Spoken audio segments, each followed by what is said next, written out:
show is just dark. I mean, it's like dark, dark, dark. It's like black on black. The approach to the series in general was to try and make it feel timeless. I wanted to go back to the comic books and really do a serious Batman show.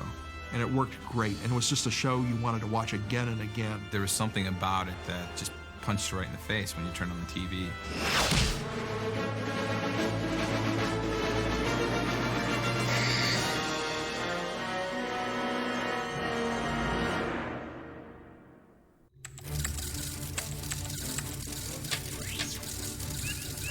What made Batman the Animated Series just electrifying is that it was unlike anything else we'd ever seen on TV before, and that's what made it just so compelling. The thing about the Batman Animated Series is that it took this world and it took it seriously without taking itself too seriously. So you had a world that you could believe in. Early on, there were a lot of discussions about the direction of the series, and I would speak at length with Bruce about where he wanted the show to go and how he felt Batman should act and speak. Initially, my own personal idea of Batman is quite a bit different than the way he is actually in Batman the Animated Series. Just the logistics of telling a story for television in a film medium. A lot of the ideas that I had for Batman I knew really wouldn't work for a cartoon. What Bruce and I both found a meeting of the minds on once we got to know each other and we started talking about what we wanted to do with the series, we both were interested in telling real stories. Telling mini movies is the way we were referring to them at the time. We didn't want it to have a typical Saturday morning type approach to the show. They really knew the comics industry, and they knew Batman's history, and they knew all of the different years and different styles that went into making these characters what they were, and that's why the Batman Animated Series worked so well. When I first saw Batman the Animated Series, it was groundbreaking. What it did, it captured a style and tone that was completely different from anything else that we've seen in cartoon at the time. We call it Dark Deco. Dark Deco world with some computer technology going for it. It's just another dimension of a contemporary world. In my mind, it was sort of like, what if the 1939 World's Fair had gone on another 60 years or so? And that cool sense of design and stylishness from the Art Deco years was in operation well up until the 90s. That way you could have kind of a rounded look to the cars and a stylish look to the buildings. You could have television and computers, but everything would have a black and white screen. You could believe that Batman could operate in a world that looked like that. Eric Radomski was the architect of the architecture, so to speak. He was mostly, I think, involved with the backgrounds. One of his ideas was to create the backgrounds on black paper so that people were drawing with lighter materials on this dark surface so that it created a moody atmosphere. As dark as I can do the show, this is the way I would play it. I'd love to have characters moving in and out of the shadows. At night, you only see elements, you fill in the gaps. Kind of the perfect approach to Gotham City. In terms of Batman, the Animated Series, the image that pops into my head every time will be the very first thing I ever saw, which is that shadowy figure of Batman standing on the rooftop. Somewhere along the way, they decided we don't really need a title to this thing. It's Batman. Nobody was doing anything like that before.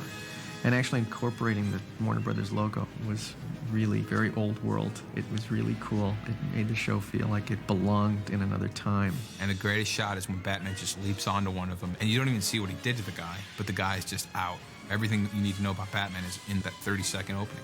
If you look at the main titles, there's no word that tells you it's Batman. We figured anybody in any language would be able to look at it and go, oh, it's Batman.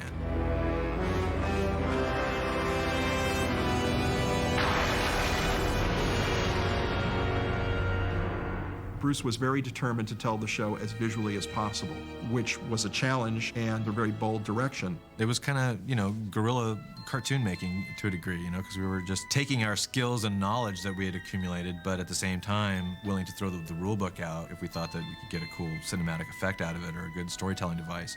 As a writer, I was always looking for ways I could bring little flourishes or extra value to every scene or every episode. I remember in Heart of Ice, one thing I wrote in the script, it's a cool way to show off Mr. Freeze's powers. He had to get into a building, so he ran over to a fire hydrant, kicked it open with his big old metal boot, and shot his freezing gun into the water coming out, and that acted as this big frozen geyser lifted him up and put him in the building. Freeze! The thought process on Batman was great. Here, he's a character who doesn't talk much, which is as he should be. And I thought the more you can tell stories like that, the better the show is going to be. You just feel a lot of responsibility about it because he is an institution. He's a special icon to a lot of people. You're not reinventing him. You're building on what he was and has been. They went back to the core concepts of who Batman is. What was the motivation of the character? What were the things that mattered most to the character? I've told Bruce and Paul from the beginning that I thought Batman is the real character, and Bruce Wayne is the disguise. That's the face he puts on for the world. Batman is who he is in his heart. I think there's a lot of different levels to appreciate the character. There's a fun, chummy pal thing with him and Robin that kids can latch onto when they're little. And there's also a dark, tragic aspect of it that as you get older, you start to understand, and it feels more realistic. I think one of the things I loved about Batman the Animated Series is that you can see the first episode, you can see the 10th episode, you can see the 3rd season, and still walk in as a first-time viewer and feel like it's touching upon everything that you know true to be about Batman and the characters that he fights. Who are you? I'm your worst nightmare. Batman has, by far, the greatest collection of villains in all of comics.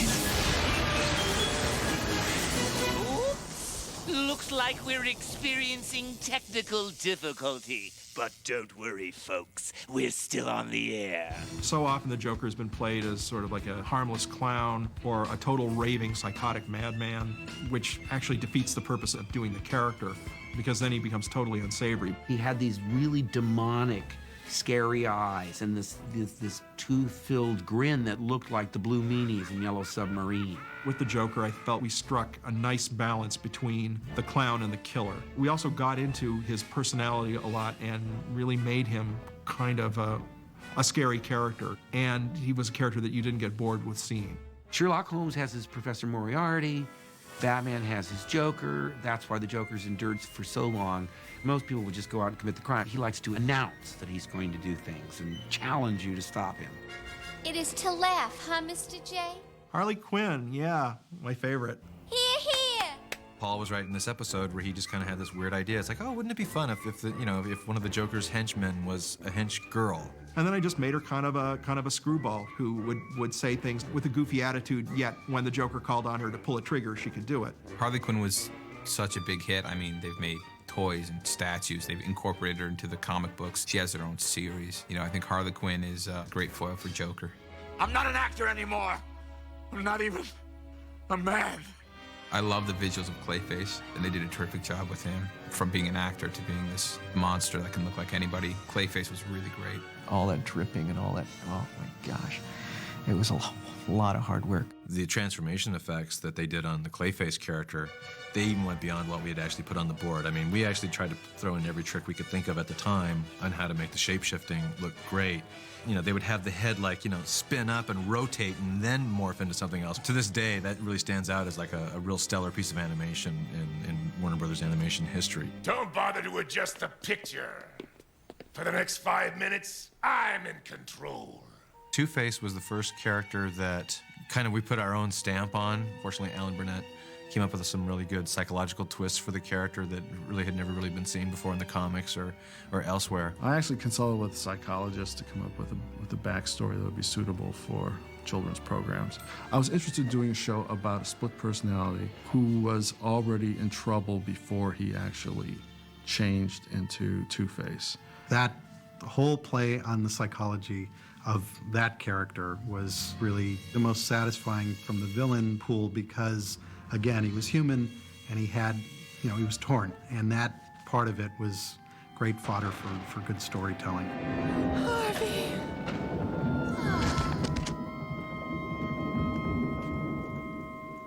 I've read every single Batman story ever published. I've listened to every radio show. I've seen every cartoon.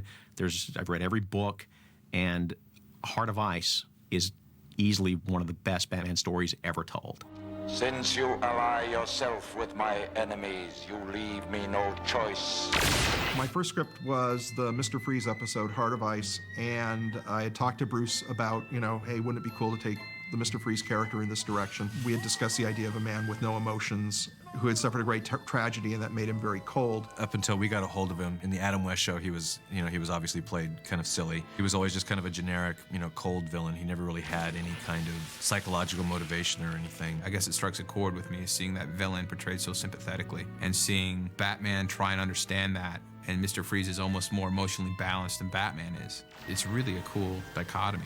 The best episodes of the animated series were moving because they were genuinely about characters and generally about emotions and generally about deep feelings, and they weren't just about people punching each other. And that's what made it a great show. Now, the man who impersonated Bruce Wayne, I want his name.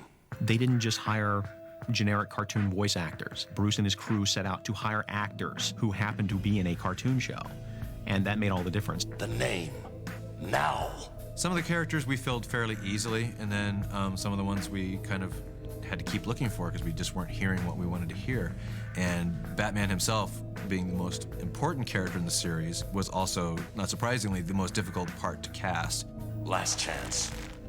Talk! And then we had one of those fine casting moments where an actor walked into the studio. His name was Kevin Conroy, and he got in front of the microphone and he opened his mouth and he finished his audition, and the room of producers and writers and people sat together and said, "We are done."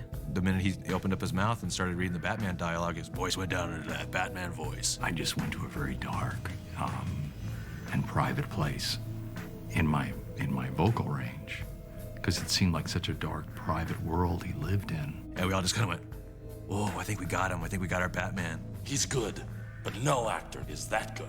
The directive always was, don't think of it as animation, just read it like you were acting in a play. I'm sure all the folks at home will enjoy sharing this special occasion. With the Joker, I imagined I was in a 1930s radio drama. They told us from the first day of recording, forget cartoon sounds. We don't want any cartoon voices. We cast a lot of actors who have what we call a voice with character, as opposed to an actor doing a cartoon voice. This is people who have either a recognizable sound or a quality to their voice that is special and identifiable. More than familiar. It's identical. One of the reasons why I remember the Grey Ghost story is because Adam West was the voice of the Grey Ghost. You? Like you said, you need my help. When we were casting the part for the Grey Ghost, somebody suggested Adam West. We should get Adam West to play the Grey Ghost. And we all just kind of went, yeah! There was a great parallel story being told between Grey Ghost's origin and Batman's origin. And the fact that they had Adam West playing that role just gave it more meaning and more resonance for me, somebody especially who grew up on the original Batman TV show. That's one of the things that really helped set the Batman show apart from other cartoons on at the time, was that the high caliber of the vocal performances. I'll cancel Master Bruce's rendezvous with Bambi, was it, sir? Yes, Alfred. Do that.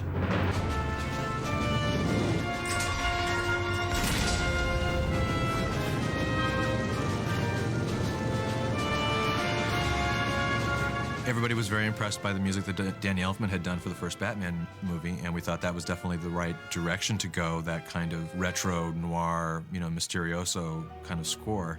I'd remembered seeing a making of Batman documentary on TV, and I remember at the time being kind of surprised that Danny Elfman wasn't conducting the orchestra. Shirley Walker was conducting the orchestra, and I went, "Oh, who's this lady who's conducting the orchestra?" And speaking with her, she totally respected what we were doing. She was very collaborative in terms of what we wanted to do with this, and we had hoped for something that would sound like a movie score. Again, in keeping with the whole idea of mini movies, and she just nailed it. We owe so much to her in terms of, again, keeping up this level of class for a show. From day one, the very first time, we actually went to the recording stage to listen to the orchestra play one of our scores, or play one of Shirley's scores for our show. It was, the opening of the Man-Bat show. I can clearly remember it, those trombones going, dong. And I was like chills up and down our spines. We were just like, wow, we're really onto something. This sounds just awesome. You didn't experience anything like this before. It's an animated show, half-hour format, and suddenly you're totally taken into the world. You feel like you've seen a movie. Every time you watch the show, it never ceased to satisfy.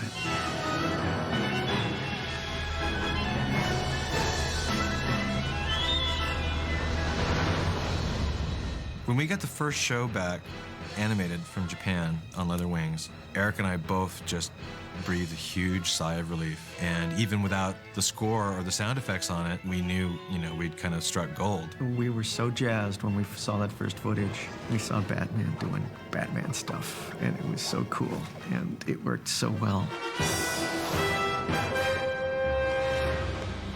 It was so stylized. And at first, it took me a little while to get used to it because I looked at it and would say, boy, that's an awfully square jawline. Those ears are awfully pointy on Batman's costume. And then you watch 1, 2, 3 episodes and you realize that is absolutely right. It fits with the voices, it fits with the style. You hear that music and you see those images and it blew me away. I thought it was stunning. I think that the show really did help to define the way people looked at Batman. Batman the Animated Series as a touchstone of Batman history and as a clear marker in the Batman timeline is as prominent as anything, I think. Is going to be as important to Batman's history, perceived that way now and in the years to come, as important as the New Look Batman in the 60s or the Dick Sprang Batman in the 50s. It really was a touchstone that not just cartoon guys, but comic book creators themselves have been able to draw from since then, and that sensibility and that sense of giving Batman that darker edge and that timeless quality to him. It's very much an important marker in Batman's history. The legacy of Batman the Animated Series is going to be that it raised the bar for the standard of animation. I thought some of these early cartoons especially were so well written, so beautifully animated, such a wonderful gift to those of us who love the comic books. The greatest thing about the Batman series, it pioneered it for so many other things. Without what all these guys did on Batman, we wouldn't have Justice League, we wouldn't have the Superman animated series, we wouldn't have the Teen Titans animated series. We want them to survive and thrive and grow and change, but at the same time, they have to keep their iconic status, and that's what these guys did. Batman's character is going to be ongoing, so this is a nice chapter. I'm just pleased to have been part of that series. You know, looking back on it, it was a pretty great time.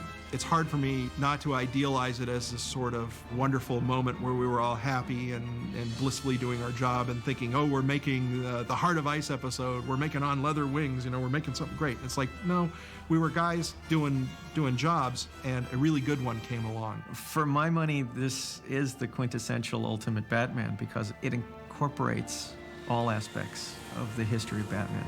It was the turning point in careers for all of us. And that was pretty cool because I think threw a lot of the guys on the show back to when we were kids and the shows and the films that we'd seen and thought, you know, wow, that's great. I'd love to do that for a living. You know, what a cool job.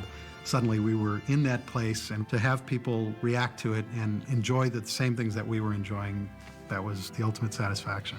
In a way, our version of Batman is, I think, at least I've heard from a lot of people from, you know, who grew up watching the show, that's the Batman they think of when they think of Batman. It's like, oh yeah, that's, you know, the Batman animated series is Batman to me. So it's neat to be a part of that legacy.